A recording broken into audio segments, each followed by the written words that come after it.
To use Wallpaper Engine on Linux Mint, first what you need to do is go to www.github.com, or you can just go ahead and search this website instead. Scroll down until you see there the Debian Plasma 6.3/QT6. So what you need to do is to install the Wallpaper Engine that you can see below. Afterwards, on your Linux, go ahead and go to Appearance and Style and click on the Wallpaper options and select there the engine wallpaper that you just downloaded from the GitHub.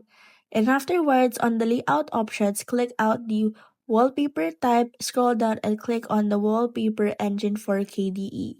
Afterwards, go to the Settings options and go to the Display options. So what you need to do is to click on that. After clicking on that, on the right side, you will see there the aspect ratio on which would you like your engine wallpaper to look like. So you can just go ahead and click on the maximize window.